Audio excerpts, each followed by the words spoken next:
Hello chess lovers, Suren here, and in this video I want to share with you a bullet game played on lichess.com where the reigning world chess champion Magnus Carlsen made a very interesting queen sacrifice against Canadian chess grandmaster Eric Hansen.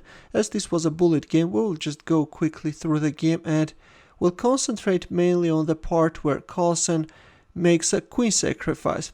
So Carlsen was playing with white pieces opened up with c4 and Hansen responded with e5. We have English opening g3. White is preparing a quick fianchetto of the king side bishop, knight f6, knight c3, bishop b4, knight d5. We have the exchange of knights on d5, knight e7, knight f3. The pawn is hanging, bishop d6 and d4. Well, I have to tell you that this position was also seen in 1975 in a game played between Tigran Petrosyan and Rafael Vaganyan, where instead of playing d4, Petrosyan chose e4 and actually very quickly managed to beat Vaganyan. But we won't cover that game. In our game after bishop d6 we have d4, e takes d4, knight takes d4. In here we have castling by both sides, Rxe8 and e4.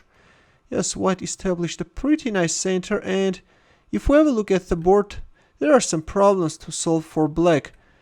How is black going to develop his queenside bishop? Instead of playing knight g6, actually it was better to play bishop c5 followed by d6 in order to somehow solve the development of this bishop, but in our game we have knight g6. Now comes knight f5, bishop f8, and d6. With this move, Carlsen is simply demoralizing black's position. Queen takes d6, b6, b3. Black is finally developing his queenside bishop, but already black has too many weaknesses in his camp. Especially, I don't like this pawn on d7. Rxe8, this time we have bishop b2. And taking into consideration also the fact that white has a bishop pair, white's position is really very dominating. Rxe2, queen d4. White is both protecting his bishop and is threatening checkmate in one. That's why f6 was played. Rxe1, queen c8, queen d3, rook takes c1, rook takes c1, bishop c6, and this time we have f4. White is also taking under control this important e5 square, not allowing any knight e5 jumps. Queen b7, rook e1. Already there was too much pressure on e4 and d5. Well, finally black wants to get rid of that isolated pawn on d7, but this is weakening his position too much. Instead it was better to think about the activation of this knight, like play knight h8, knight f7, and then if black can put his knight on d6, that will be great. Maybe even knight d8, knight e6 is playable.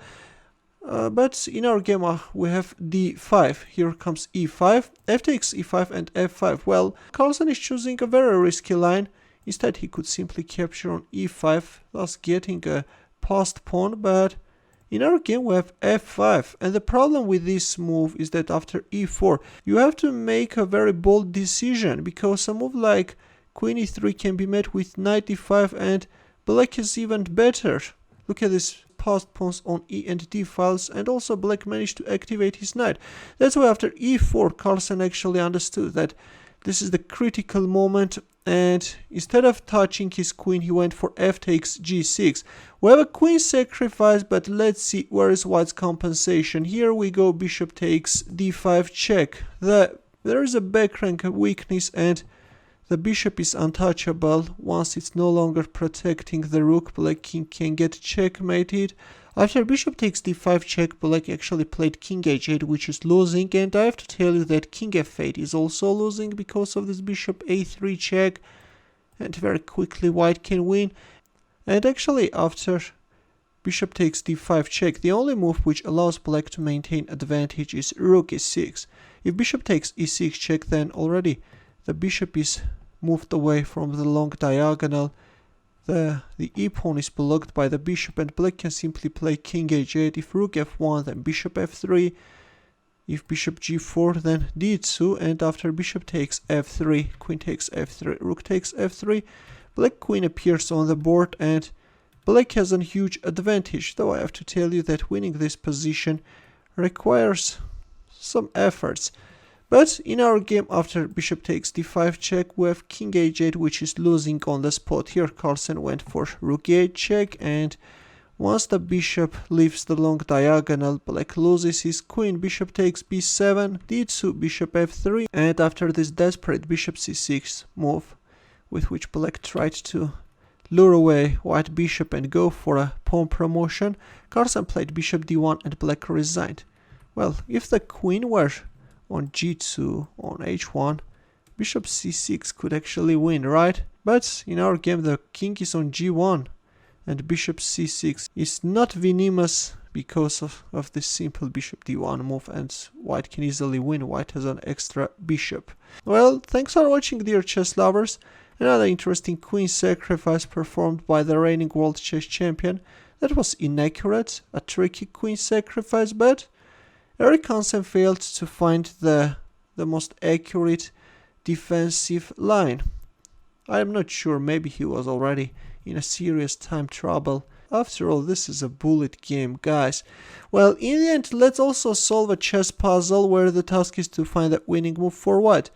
The solution is actually very easy, and I'm sure that you will manage to solve it in a blink of a second. I will wait for your answer in the comment section. Well, thanks for watching. In the end, here are more suggestions for you. You can also check them out as well. I will see you in my next video. Take care.